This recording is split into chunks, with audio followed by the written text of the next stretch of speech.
Hello everyone, and welcome to the first of the SIG Blender tutorials for Fall 18. These are going to be a series of beginner tutorials for Blender, which is this 3D modeling software.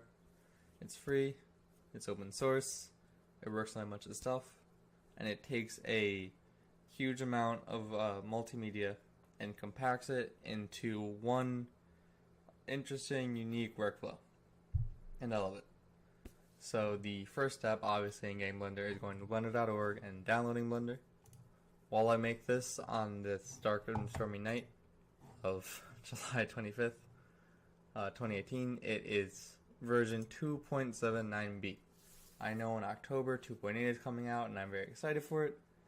So I will hopefully remake these tutorials when 2.8 comes out, but for now, this tutorial works for any 2.79x.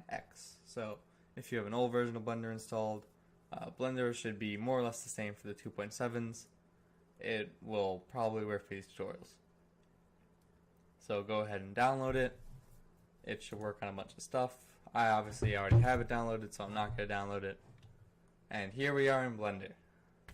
So, this tutorial, this first one, I'm just going to be going through the UI, giving out my tips and tricks and all the things I know about this UI you're currently looking at, because it is very detailed, to put it nicely, and I think a first important step is just understanding what is going on.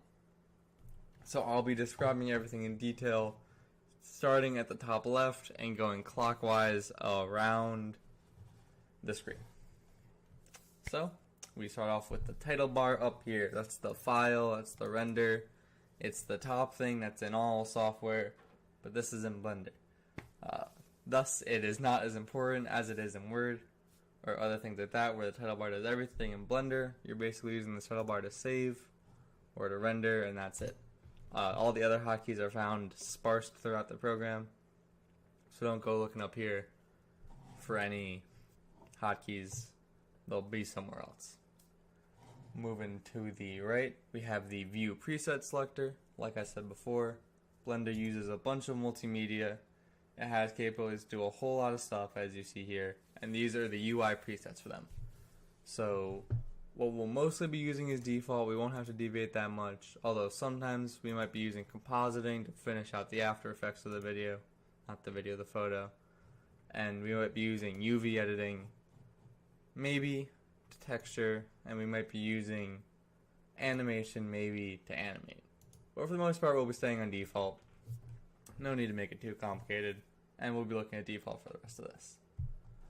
So moving to the right, we have the engine. This chooses which engine it will be used to render your scene. It's the rendering engine. To summarize them a lot, Blender Render, also known as Blender Internal, is the older base engine, while Cycles implements different methods of rendering. For the most part, I use Cycles Render. Doesn't really matter which one's better, because they're used for different things. For exporting blends to Unity, I like to use Blender Render, because then it's adding less stuff to the file, but Cycles Render is good for staying in Blender. For this tutorial going on, we'll be using Cycles Render. And now we get to the outliner. So the outliner shows you all the objects in your scene. If you are any familiar with any object-oriented thing, this seems pretty normal to you. Game engines use these too. You got your hierarchies, parent-child relationships, and a list of all objects. So right now we have a camera. I won't move the screen too much yet. We have a lamp, and we have the good old-fashioned default cube. Those are our three starting objects. How fun. So from here you can hide objects, you can select multiple objects, as you see by the orange, it's all selected, and you can rename things. It's always useful. Very good to keep your blends nice and organized. And the outliner helps you with that, so use it. Going down, we have the Properties tab, which gives you a whole lot of properties about everything you want, ever, and more. It's a lot of stuff. And we won't be using all of it, but we will come back to this one a lot.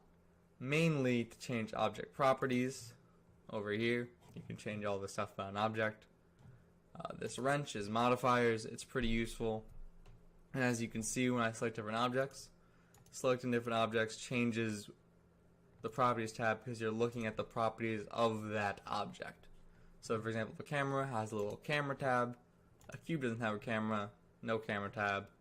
A lamp has a sun tab or light tab, I don't know, whatever you want to call it. So each object has its own properties. Moving on, we have the 3D viewport, which is the big one up here. This is where most of the magic happens, and it can be kind of confusing at the start, because when most people see a 3D space, they take on like a video gamey way of controlling it, but there's not a standard way of controlling this 3D space like there is in 3D space sets for entertainment. This is for obviously modeling, so it's using standards for 3D modeling programs. So, middle click will rotate the camera around. Shift middle click pans the camera. Scroll zooms. Right click selects, although most programs do left click, Blender does right click. And left click moves around this 3D cursor. So that's how you move around the main screen of Blender. Moving on, we got this bottom bar of the 3D viewport, which is super useful. Starting with this guy, this changes the mode. What the mode is basically what the 3D viewport is doing. So right now we're in object mode, so we can select objects, but with the super useful hotkey of tab, there's also edit mode.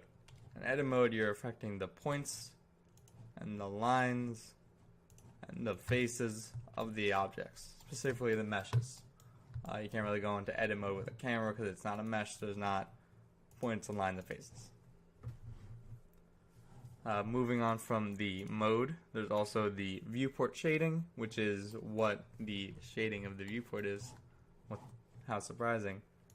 So there's solid, which we're in, there's wireframe, there's material if you have materials applied to your object, which we don't, and there's rendered, which is what the object will look like when we take the picture and the scene, all of it, although in a less well rendered way. It'll take more time when we actually render it. Anyway, moving on.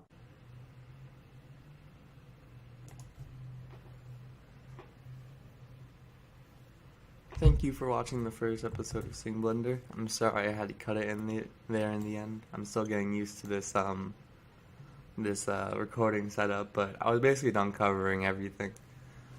So I hope you tune into the next one. I know this one wasn't that interesting, but I swear in the next one we're going to actually get to be doing things, so that's always exciting. So please stay tuned. Thank you.